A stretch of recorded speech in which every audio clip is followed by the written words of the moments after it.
नमस्ते विद्यार्थी मित्रों।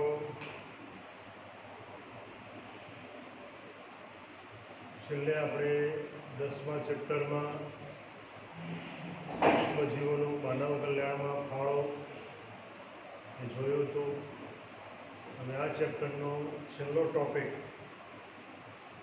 जैविक खातरो अने सूक्ष्मजीवो एटले के खेतीवाड़ीमां आ जैविक खातरो केवी रीते सूक्ष्मजीवो द्वारा बने छे अने एनो खेतीवाड़ीमां अने पर्यावरण सुधारणामां अथवा तो पर्यावरण जाळवी राखवामां केवो फाळो छे एना विषे आपणे माहिती मेळवीशुं। तो टॉपिकनुं नाम छे जैविक खातर। विद्यार्थी मित्रों, तमे अत्यार सुधीमां रासायणिक खातरो विषे घणुं बधुं सांभळ्युं छे।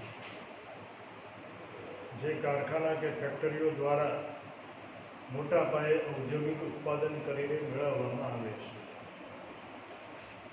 जेमां केमिकलनो समावेश थाय छे अने एनी खेतीवाड़ीमां વધુ उपज मेळववा माटे बहोळा प्रमाणमां उपयोग थाय छे। अत्यारे हाल मात्र गुजरात भारतमां नहीं परंतु समग्र विश्वमां विपुल प्रमाणमां आवा रासायणिक खातरोनो खेतीवाड़ीमां उपयोग थई रह्यो छे। परंतु आ रासायणिक खातरो ए खेतीवाड़ीमां जमीननुं साथे साथे पाकनुं पाक उत्पादन माटे खूब ज हानि करता ए साबित थयेला छे। पहली बात तो ये कि जमीन में प्रदूषण फैलावे छे, એટલે કે જમીનનું પ્રદૂષણ વધારે છે। તો તમે વિચાર કરશો કે અત્યાર સુધી હવાનું પાણીનું પ્રદૂષણ સાંભળે, પરંતુ જમીનનું પ્રદૂષણ સામાન્ય રીતે પ્રદૂષણની એવી વ્યાખ્યા છે કે વાતાવરણમાં અથવા તો વાતાવરણના વિવિધ ઘટકોમાં થતો અનિચ્છનીય ફેરફાર એને પ્રદૂષણ કહેવાય, પોલ્યુશન। બરાબર? તો હવાનું છે, પાણીનું છે, ઘોંઘાટનું છે અને જમીનનું પણ પ્રદૂષણ એટલું જ મહત્ત્વનું છે, જે સમગ્ર સજીવ સૃષ્ટિને સીધું સ્પર્શે છે। કારણ કે તમે પોષણ ઘડી વિચારો તો જમીનમાં ઉગતી વનસ્પતિ ઉપર પ્રત્યક્ષ યા પરોક્ષ રીતે પૃથ્વી ઉપરનો પ્રત્યેક જીવ નિર્ભર છે। એટલે જો આપણે રાસાયણિક ખાતરો જમીનમાં નાખીશું તો એ રાસાયણિક ખાતરમાંથી પોષણ મેળવી અને વનસ્પતિ વૃદ્ધિ વિકાસ પામશે અને એની વનસ્પતિજન્ય પેદાશનો આપણે અને અન્ય સજીવો ખોરાક તરીકે ઉપયોગ કરીશું તો એ રાસાયણિક ખાતર જે રસાયણ અથવા તો દ્રવ્યનું બનેલું છે એ આપણા શરીર સુધી આવશે અને ઘાતક સાબિત। એટલા માટે પર્યાવરણશાસ્ત્રીઓએ અને એગ્રીકલ્ચરના વૈજ્ઞાનિકોએ તો આ સંશોધન દ્વારા પ્રતિપાદિત કર્યું છે કે રાસાયણિક ખાતરો, જંતુનાશક દવાઓ એ ખેતીવાડી માટે, સમગ્ર સજીવ સૃષ્ટિ માટે ઘાતક છે। અને છેલ્લા ટોપિકમાં પણ આપણે જોયું કે આપણે રાસાયણિક ખાતરો કે જંતુનાશક દવાઓનો વધુ પ્રમાણમાં ઉપયોગ કરીએ છીએ એટલે સજીવ માટે ઉપયોગી જે સૂક્ષ્મજીવો હોય એનો પણ પેલા બિનઉપયોગીની સાથે સાથે નાશ થઈ જાય છે અને આપણે ફરી તો પેદા કરી શકતા નથી। અહીંયા આગળ રાસાયણિક ખાતરનો વધુ પડતો ઉપયોગ કરવાથી મેં તમને હમણાં જ કહ્યું કે રાસાયણિક ખાતર એ વિવિધ રાસાયણિક દ્રવ્યો એટલે કે રાસાયણિક પદાર્થોનો બને હવે એ સીધા તો અસર કરે નહીં, એને જમીનમાં નાખીને પછી એને ઓગાળવા પડે, એના માટે વધુ પ્રમાણમાં પાણી, એટલે પાણીમાં દ્રાવ્ય થાય અને પછી જમીનમાં ભળવાની શરૂઆત થાય, પછી વનસ્પતિના મૂળતંત્ર દ્વારા એ શોષાય અને વનસ્પતિમાં એના વૃદ્ધિ વિકાસ માટે ઉપયોગમાં લેવાય. એટલે વધુ પ્રમાણમાં રાસાયણિક ખાતરો જમીનમાં નાખવાથી તો પાણીનો પણ વ્યય થાય છે અને સાથે સાથે જમીન છે એ પ્રમાણમાં વધુ કડક થઈ જાય છે. એટલે વનસ્પતિના મૂળતંત્ર માટે જરૂરી વાત વિનિમયની ક્રિયા થઈ શકતી નથી. તો ટૂંકમાં કહીએ તો જમીનની ફળદ્રુપતા ઘટાડવાનું કામ કરે છે, જે એક પ્રકારનું જમીનનું પ્રદૂષણ કહેવાય. અને આવું લાંબા સમય સુધી આપણે એકના એક ખેતરમાં દર પાકમાં, વર્ષની સામાન્ય રીતે 2 કે 3 સિઝન આપણે લેતા હોય, દર પાકમાં આપણે વિપુલ પ્રમાણમાં જો આપણે રાસાયણિક ખાતરો વાપરીએ તો દિવસે દિવસે એ જમીનની ફળદ્રુપતામાં નોંધપાત્ર ઘટાડો થાય અને એની સીધી અસર આપણા પાક ઉત્પાદન ઉપર થાય. પાક ઉત્પાદન પણ ઘટે અને સાથે સાથે ક્વોલિટી પણ ઘટે. એટલે જો આપણે કોઈ પણ વનસ્પતિજન્ય પેદાશો, ખેતી પેદાશોની ક્વોલિટી સારી મેળવવી હોય તો રાસાયણિક ખાતરોને બદલે જૈવિક ખાતરોનો મહત્તમ ઉપયોગ કરવો પડશે. અને એ જૈવિક ખાતરોનો જો આપણે જમીનમાં ખેતીવાડી માટે ઉપયોગ કરીશું તો એ બિલકુલ જમીનમાં હવાનું, પાણીનું કે કોઈ પણ અન્ય પ્રકારનું પ્રદૂષણ ફેલાવતી નથી. જમીન માટે ઉલટાનું ફાયદારૂપ છે, ઉત્પાદન વધારે છે, ક્વોલિટી પણ સારી આપે છે. એટલા માટે વિવિધ વનસ્પતિજન્ય અથવા તો જૈવિક ખાતરો છે, એ ખાતરો કે જે કેવા કહેવાય, બાયોલોજિકલ ડિગ્રેડેબલ, કે જેનું સરળતાથી વિઘટન થઈ જાય છે, બરાબર, અને વિઘટન થઈ જાય એટલે પછી જમીનમાં ભળી જાય. તમે વિદ્યાર્થી મિત્રો સજીવ ખેતી એવું નામ સાંભળ્યું છે, ઓર્ગેનિક ફાર્મિંગ. તો ઓર્ગેનિક ફાર્મિંગનો આ જ કોન્સેપ્ટ છે કે ખેતીવાડીમાં રાસાયણિક દ્રવ્યો, ચાહે જંતુનાશક દવા કે રાસાયણિક ખાતરો સ્વરૂપે ન વાપરતા માત્ર ને માત્ર જૈવિક ખાતરોને, જૈવિક નિયંત્રકનો જ ઉપયોગ કરી અને ખેતીવાડી કરવી અને ઉચ્ચતમ ક્વોલિટીનું ખેત ઉત્પાદન મેળવવું, એને સજીવ ખેતી તરીકે ઓળખવામાં. આવું કઠોળ વર્ગમાં, શાકભાજી, ફળફળાદી, ધાન્ય વર્ગના તમામ પાકોમાં હવે આનો વધુ પ્રમાણમાં ઉપયોગ થવા માંડ્યો છે અને એના સારા ફળ આપણે મેળવી રહ્યા છીએ. ઓર્ગેનિક ફાર્મિંગ દ્વારા પેદા થતી પેદાશોનું મૂલ્ય જ ઊંચું હોય છે, કારણ કે એની ક્વોલિટી સારી હોય છે, બરાબર. તો એ સજીવ ખેતી એના મૂળમાં આ જ છે કે જૈવિક નિયંત્રક કોના બદલે, રાસાયણિક જંતુનાશક દવાઓના બદલે, અને રાસાયણિક ખાતરોના બદલે જૈવિક ખાતરો વાપરવા. તો જૈવિક ખાતરો શામાંથી મળે? તો હમણાં જ મેં કહ્યું, સજીવો દ્વારા જૈવ વિઘટનીય પદાર્થો અથવા તો બીજી સાદી ભાષામાં કોઈ આપણે જૈવિક કચરો, એ જૈવિક કચરો વનસ્પતિજન્ય પણ હોઈ શકે, પ્રાણીજન્ય પણ હોઈ શકે, પરંતુ કેવો જોઈએ, એનું સરળતાથી બેક્ટેરિયા, ફૂગ દ્વારા વિઘટન શક્ય હોય, તો જેથી કરીને એ સરળતાથી કોવાઈ જાય અને જૈવિક ખાતરમાં રૂપાંતરિત થઈ જાય અને એને આપણે જમીનમાં જૈવિક ખાતર તરીકે ઉપયોગ કરી શકીએ અને વધુ ઉત્પાદન મેળવી શકીએ. તો આવા જૈવિક ખાતરોમાં અત્યારે તો ઘણા બધા નીકળ્યા છે. એમાં પહેલું તો આવે દિવેલાઈનો ફળ. દિવેલા એ તેલીબિયા વર્ગની વનસ્પતિ છે, એરંડા. તો એનું ફળ છે, એ ફળમાંથી બીજ મેળવ્યા પછી ઉપરનો જે ભાગ રહે છે એને વિઘટનની ક્રિયા કરી અને એમાંથી જૈવિક ખાતર બનાવવામાં. ઉપરાંત તેના જે બીજ છે એ બીજને પીલીને એમાંથી દિવેલ અથવા તો એરંડાનું તેલ કાઢવામાં આવે, પછી જે એનો કૂચા વધે એમાંથી પણ જૈવિક ખાતર મેળવવામાં આવે છે. એ જ રીતે કોઈપણ તેલીબિયા વર્ગની અન્ય વનસ્પતિ છે કે જેમાંથી સીડ ઓઇલ મેળવવામાં આવે છે, એ ઓઇલ મેળવ્યા પછીના વધતા એના જે કૂચા છે, એ તમામ કૂચા, ચાહે લીંબોળી હોય, એરંડા હોય કે પછી બીજા કોઈ પણ તેલીબિયા વર્ગનો પાક હોય, રાઈ વગેરે, તો એમાં એનું ઓઇલ કાઢ્યા પછી એમાં જે કૂચા વધે એ પશુ આહાર તરીકે અને જૈવિક ખાતર બનાવવામાં એનો ઉપયોગ થાય છે। એ બધા સંપૂર્ણપણે જૈવ વિઘટનીય પદાર્થો છે, ઘટકો છે, એટલે એનું સરળતાથી વિઘટન થઈ જાય છે અને જૈવિક ખાતર તરીકે આપણે એનો ઉપયોગમાં લઈ શકીએ છીએ। અને છેલ્લે આપણે જોયું ગોબર ગેસ પ્લાન્ટ અથવા બાયોગેસ દ્વારા બાયોગેસ મેળવ્યા પછી જે જૈવિક રગડો વધે છે, અપાચિત જથ્થો, જેને આપણે સ્લજ કહીએ છીએ, એ પણ ખેતરમાં નાખી દેવામાં આવે, તેમાં રહેલું પાણી સુકાઈ જાય અને પછી એ જમીનને ખેડી નાખવામાં આવે તો એ પણ સંપૂર્ણપણે જૈવિક ખાતર જ છે, એક પ્રકારનું છાણિયું ખાતર છે। તો આ બધા જૈવિક ખાતરો કહેવાય। આ જૈવિક ખાતરોનો આપણે ખેતીવાડીમાં બહોળા પ્રમાણમાં ઉપયોગ કરીએ તો જમીનનું પ્રદૂષણ પણ ન થાય, જમીનની ફળદ્રુપતા સુધરે, જમીનમાં સરળતાથી વાત વિનિમય થાય, જમીન ઓછી થાય, એમાં પાણીની ગ્રહણ શક્તિ પણ વધે અને વનસ્પતિના મૂળતંત્ર પણ વધુ મજબૂતાઈથી જમીનમાં સ્થાપિત થઈ શકે અને વનસ્પતિનો સર્વાંગી વિકાસ ખૂબ જ સારો થાય, ઉત્પાદન પણ વધારે।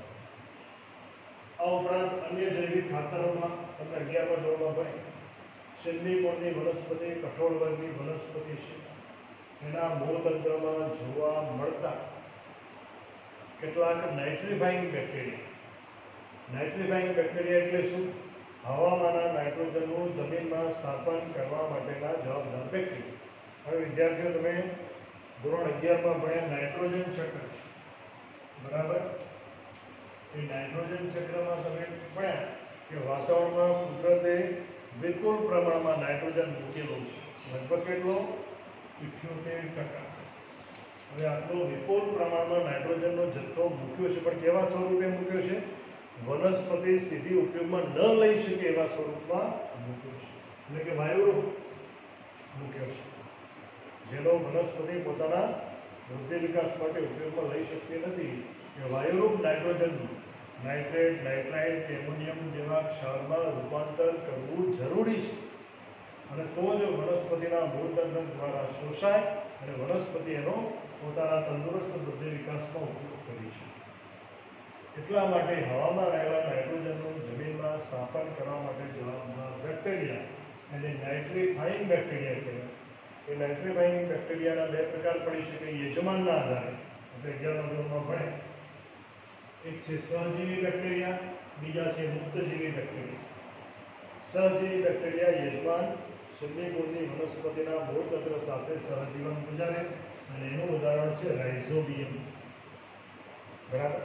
તો રાઇઝોબિયમ નામના સહજીવી બેક્ટેરિયા એ શેરડી મૂળની વનસ્પતિના મૂળતંત્ર સાથે મૂળ ગંડિકાઓમાં વસવાટ કરે છે। નાની નાની ગાંઠોનો સમૂહ હોય એટલે મૂળ ગંડિકા, બરાબર? અને એમાં રાઇઝોબિયમ નામના બેક્ટેરિયા વસવાટ કરે છે, જે હવામાંના નાઇટ્રોજનનું જમીનમાં સ્થાપન કરી આપે છે, માટે જમીન છે એ નાઇટ્રોજન યુક્ત બને અને એને મૂળતંત્ર દ્વારા વનસ્પતિ શોષી અને નાઇટ્રોજન સભર બને। માટે તો કઠોળ વર્ગની વનસ્પતિમાં અન્ય ધાન્ય કે તેલીબિયા વર્ગની વનસ્પતિ કરતાં પ્રોટીનનું પ્રમાણ ઊંચું હોય છે, એનું કારણ એ કે એના મૂળતંત્રમાં આવેલા સહજીવી બેક્ટેરિયા નાઇટ્રોજન સ્થાપનનું કામ કરે। એટલે એમ કહેવાય કે શેરડી મૂળની વનસ્પતિમાં નાઇટ્રોજન પ્રચુર માત્રામાં હોય છે। આવું જૈવિક કારણ પણ પૂછી શકે। બીજા છે મુક્તજીવી બેક્ટેરિયા, કે જેને પોતાનું જીવનચક્ર પૂર્ણ કરવા માટે અન્ય કોઈ પણ યજમાનની જરૂર પડતી નથી। એ મુક્ત સ્વતંત્ર સ્વરૂપે જમીનમાં અસ્તિત્વ ધરાવે છે, એને મુક્તજીવી બેક્ટેરિયા કહેવાય। એનું ઉદાહરણ છે એઝેટોબેક્ટર અને એઝોસ્પાઇરિલમ। આ બંને બેક્ટેરિયા એ જમીનમાં મુક્તપણે વસવાટ કરે છે। એ પણ કામ તો કયું કરે છે? નાઇટ્રોજન સ્થાપન। એના દ્વારા જમીનને નાઇટ્રોજન સભર કરે છે। વિદ્યાર્થી મિત્રો, તમે ધોરણ 11માં ભણ્યા વનસ્પતિના તંદુરસ્ત વૃદ્ધિ વિકાસ માટે જરૂરી ખનિજ તત્વો, એને આવશ્યક ખનિજ તત્વો, અને આવશ્યક ખનિજ તત્વોમાં સૌથી પ્રમુખ એ નાઇટ્રોજન છે।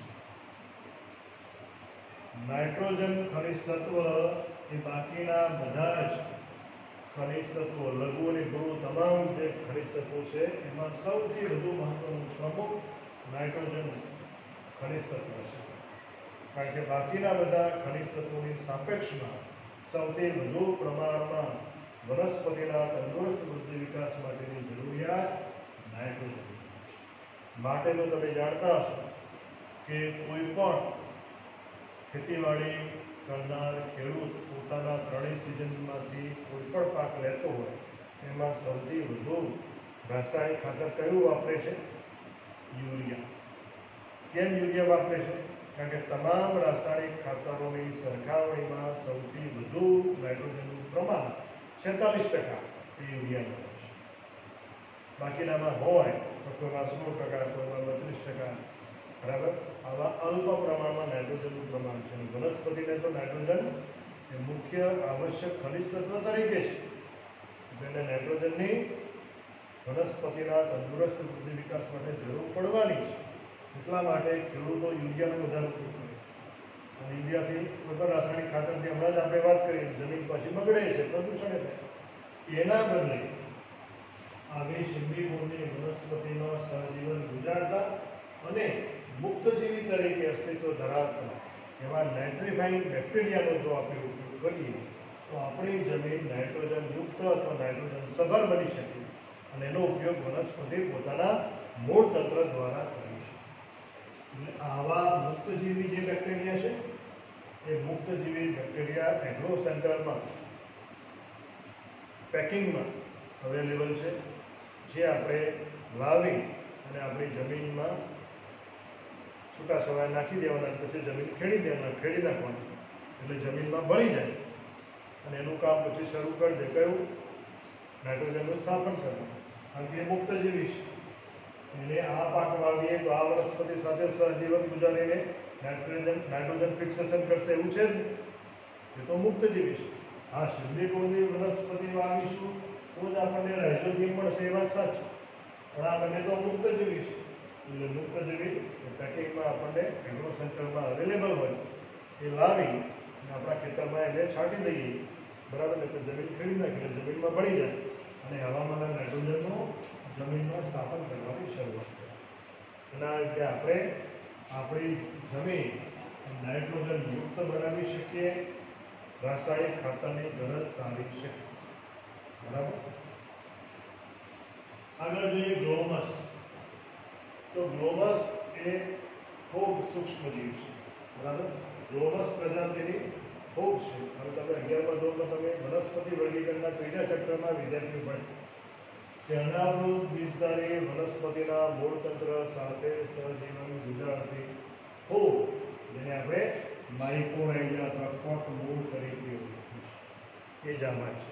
તો અહીં આગળ સૂક્ષ્મ જીવ તરીકે ફૂગ છે અને ફૂગ દ્વારા એ અનાવૃત બીજધારી વનસ્પતિ અને અન્ય સમૂહની વનસ્પતિઓના મૂળતંત્ર સાથે સહજીવન ગુજારે છે અને એના દ્વારા જમીનમાંથી સરળતાથી ફોસ્ફરસનું શોષણ કરી શકે.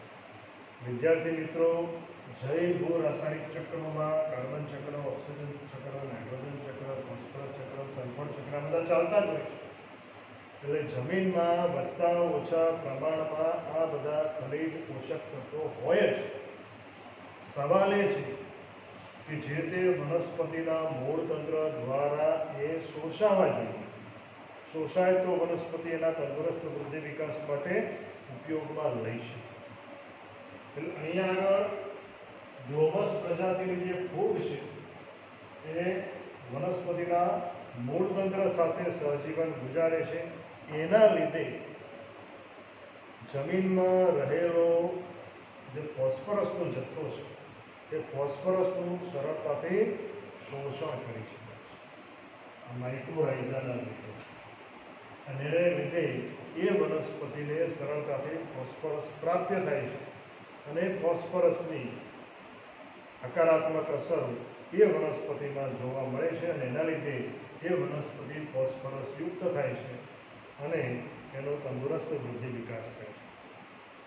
એનાથી એ વનસ્પતિની પ્રતિકારક શક્તિમાં પણ વધારો થાય છે. એટલે વિવિધ રોગો ફેલાવા માટેની જરૂરી રોગકારક સૂક્ષ્મજીવો કે જીવાત કે કીટકો હોય એની સામે એ સરળતાથી પ્રતિકાર કરી શકે છે, રક્ષણ મેળવી શકે. અને બીજું, એનાથી વધારે મહત્વનું કામ તો આ માઇકોરાઇઝા દ્વારા ફોસ્ફરસના શોષણથી શું થાય છે કે વનસ્પતિને ક્ષાર અને શુષ્કતા સામે રક્ષણ મળે છે. આ મહત્વનું મુદ્દો છે. વનસ્પતિને ક્ષાર અને શુષ્કતા સામે રક્ષણ આપે છે. હવે આનો મતલબ છે ક્ષાર અને શુષ્કતા સામે. હવે હમણાં જ મેં વાત કરીએ, જો જમીનમાં આપણે વિપુલ પ્રમાણમાં રાસાયણિક ખાતરનો ઉપયોગ કરીશું તો એના લીધે જમીનનું પ્રદૂષણ વધશે. આ ઉપરાંત નહેરોમાંથી વહેતા પાણીનો આપણે સિંચાઈ તરીકે ઉપયોગ કરીશું, કારણ કે નહેરમાં આવતું પાણી તમે વિચાર કરો કે હજારો કિલોમીટર દૂરથી જમીન સાથે ઘસડાતું અથવા તો જમીનને સ્પર્શી એ જમીનનું ધોવાણ કરતું આવતું, એટલે કેટલાય કિલોમીટર સુધીની જમીનમાં રહેલા ક્ષારોને સાથે લઈને આવતું. અને એ પાણીનો આપણે આપણા ખેતરમાં સિંચાઈ માટે ઉપયોગ કરીએ એટલે આપણી જમીનમાં પણ એ પાણીની સાથે એક ક્ષારો આવે જે વનસ્પતિને નુકસાન કરતા છે. તો એ ક્ષારો સામે રક્ષણ આપવાનું કામ એ માઇકોરાઇઝા ફૂગ દ્વારા વનસ્પતિને જમીનમાંથી ફોસ્ફરસનું શોષણ કરવાથી થાય છે. એટલે ક્ષાર સામે રક્ષણમાં એક કામ થાય. બીજું, શુષ્કતા સામે રક્ષણ. હવે માનો કે ઉનાળાનો સમયગાળો હોય અથવા તો તાપમાન ખૂબ ઊંચું હોય, ગરમી ખૂબ હોય, એવા સમયે બાષ્પોત્સર્જનનો દર પણ વધુ હોય એટલે એની સીધી અસર વનસ્પતિને થાય છે. વારંવાર અથવા તો ટૂંકા ગાળામાં એને પાણી જોઈએ. હવે ટ્યુબવેલમાં કે કૂવામાં પાણી હોય તો સિંચાઈ થાય, એમાંય પાણીનું પ્રમાણ ઓછું હોય તો ઉનાળામાં તો વારંવાર પાણી આપવું પડે, એક બાજુ પાણીની ખેંચ હોય. તો આ રીતે ગ્લોબસ પ્રજાતિની ફૂગ દ્વારા માઇકોરાઇઝા દ્વારા ક્ષાર સામે અને શુષ્કતા સામે રક્ષણ મળે છે. એટલે વધુ લાંબો સમય સુધી વનસ્પતિને પાણી પ્રાપ્ય ન થાય તો પણ એની સામે ટકી રહેવાની ક્ષમતા એ માઇકોરાઇઝા કોષ મૂળ દ્વારા જમીનમાંથી ફોસ્ફરસનું શોષણ થવાથી વનસ્પતિને પ્રાપ્ત થાય છે. એટલે ટૂંકમાં તમારે આટલું યાદ રાખો કે ગ્લોબસ પ્રજાતિની ફૂગ એ વનસ્પતિના મૂળતંત્ર સાથે સહજીવન ગુજારે. એ જે રચના જે નિર્માતુકોણ અથવા માઇકોરાઇઝા કહેવાય, એનાથી સરળતાથી જમીનમાં રહેલા ફોસ્ફરસનું શોષણ મૂળતંત્ર દ્વારા શક્ય બને છે.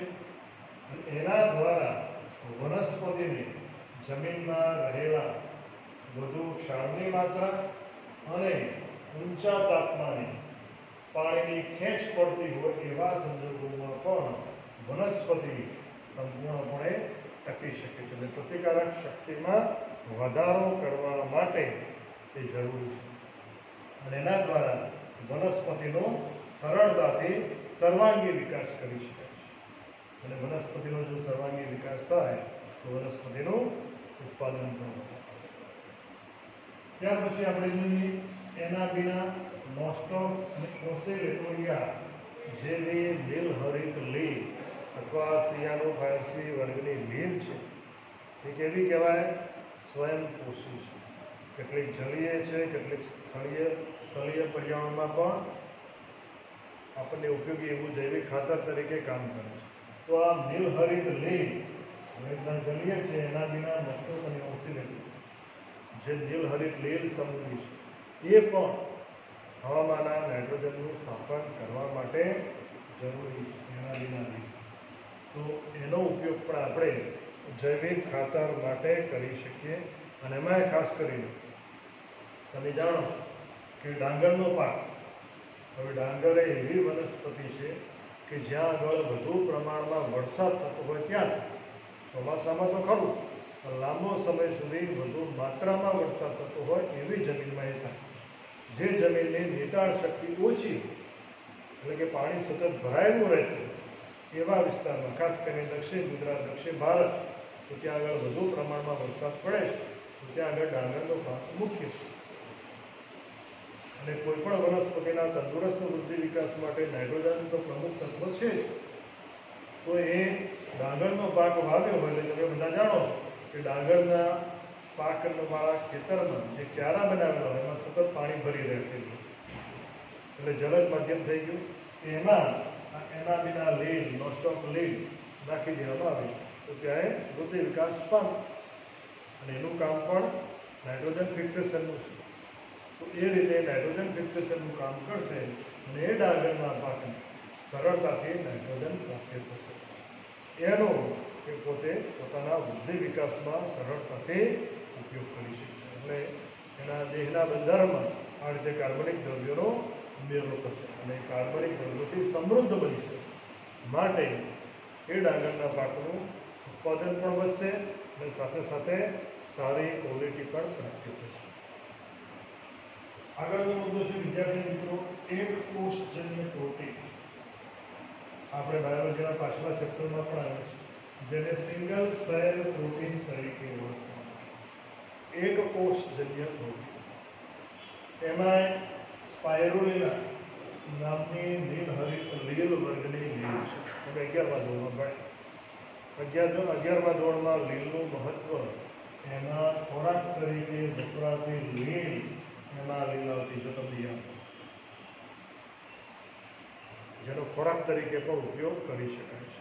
એ હાઈલી ન્યુટ્રિયન્ટ્સ, વધુ પ્રમાણમાં પોષક દ્રવ્યયુક્ત છે, એટલે આપણે એનો ખોરાક તરીકે ઉપયોગ કરી શકીએ. આ ઉપરાંત મિથાઇલોફિલસ મિથાઇલોટ્રોફસ બેક્ટેરિયા એ પણ એટલા જ ઉપયોગી, અને સાથે સાથે ખાદ્ય મશરૂમ એ પોષણ માટેના વૈકલ્પિક સ્ત્રોત છે. હવે જો તમને યાદ હોય તો હમણાં જ મેં કહ્યું એમ લીલનું આર્થિક મહત્વ એ વખતે વાત કરી 11મા ત્રીજું ચેપ્ટર ચલાવતું, કે જે અવકાશ યાત્રીઓ લાંબા સમય માટે અવકાશમાં સંશોધન અર્થે જાય છે. દાખલા તરીકે સુનિતા વિલિયમ્સ ગઈ હતી 2 વર્ષ પહેલાં, લગભગ 6 માસ જેટલું અવકાશમાં રોકાય. તો એ શું એક સામ તો 6 મહિનાનું ટિફિન લઈને ગઈ છે જમવા માટે? નહીં, એ બધું ત્યાં શક્ય જ નથી, કારણ કે ત્યાં ગુરુત્વાકર્ષણ બળ એટલું વિષમ હોય કે આ બધી ક્રિયાઓ ત્યાં શક્ય ન બને. એટલા માટે ત્યાં આગળ આવા હાઈલી ન્યુટ્રિયન્ટ ઘટકોયુક્ત દ્રવ્યો ખોરાક તરીકે ઉપયોગમાં લેવામાં આવે, કે જે અતિ અલ્પ પ્રમાણમાં લે છતાં પણ શરીર માટે ઉપયોગી તમામ પ્રકારના પોષક દ્રવ્યો એને અલ્પ પ્રમાણના ખોરાકમાંથી પ્રાપ્ત. તમને લાગે આમ ટેબ્લેટ કે કેપ્સ્યુલ સ્વરૂપે, પણ એવા આંગળીના વેઢે ગણા એટલા પ્રમાણમાં કે ટીકડીઓ કે કેપ્સ્યુલ લે, એમાં એના શરીરનો સંપૂર્ણ વિકાસ થતો રહે, યોગ્ય જૈવિક ક્રિયાઓ થતી રહે ચયાપચયની લાગે. એને આપણા જેમ સવાર બપોર સાંજ ફૂલની જમવાની જરૂર પડે નહીં અવકાશ.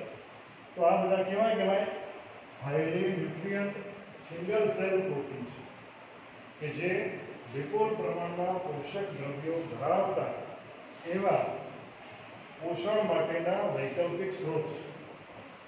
એમાં પાછું આવ્યું ખાદ્ય મશરૂમ. એ પણ 11મા ધોરણમાં ખૂબ સૃષ્ટિમાં આપણે વાત કરી દીધી. તો ખૂબ એક પ્રકારની, જેને આપણે બિલાડીનો ટોપ પણ કહીએ છીએ, પરંતુ આની ઘણી બધી જાતો છે. એ પૈકીની મોટાભાગની જાતો એ ઝેરી છે, એટલે જેનો આપણે ખાદ્ય પદાર્થ તરીકે ઉપયોગ ન કરી શકાય, નહીં તો ઝેર ચડી મૃત્યુ પણ. પરંતુ આ મશરૂમની કેટલીક જાતિઓ એ ખાદ્ય છે, ખાવાલાયક છે. માત્ર ખાવાલાયક એમ નહીં, હાઈલી ન્યુટ્રિયન્ટ છે, વિપુલ પ્રમાણમાં પોષક દ્રવ્ય યુક્ત છે.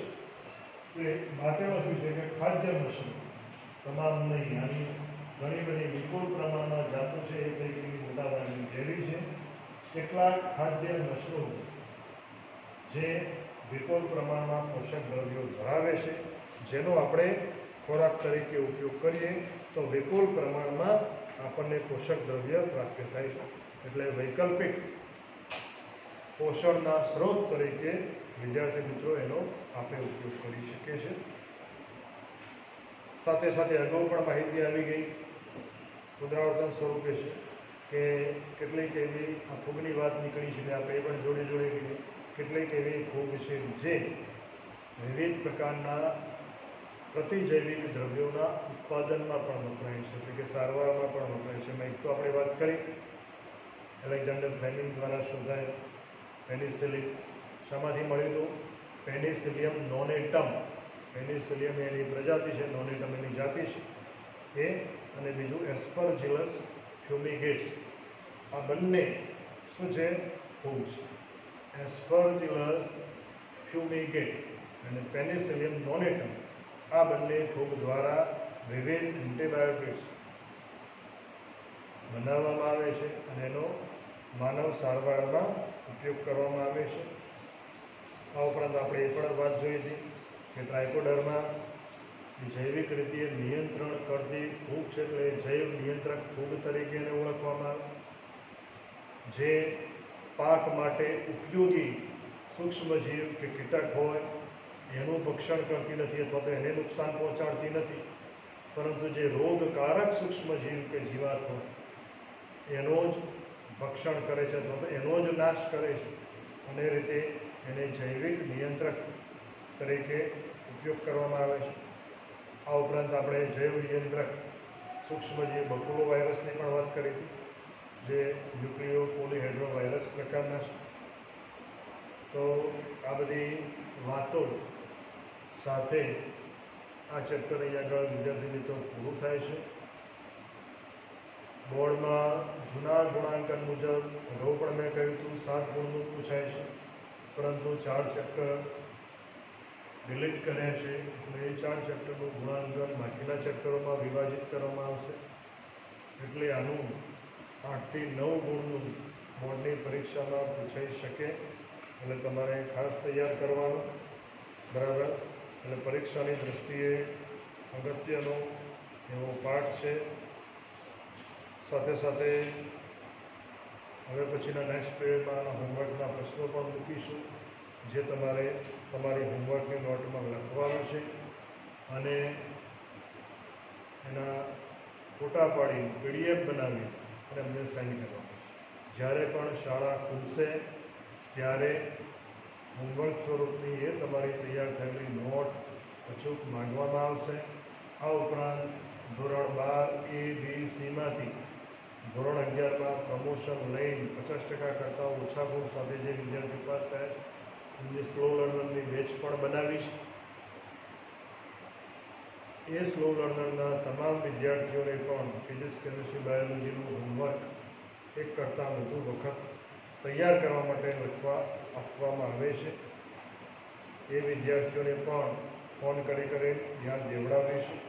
એનું પણ હાલ હોમવર્ક તપાસવાનું ચાલુ છે, એટલે એ વિદ્યાર્થીઓએ પણ જેને હોમવર્ક મોકલવાનું બાકી હોય એ પણ ઝડપથી મોકલી આપે.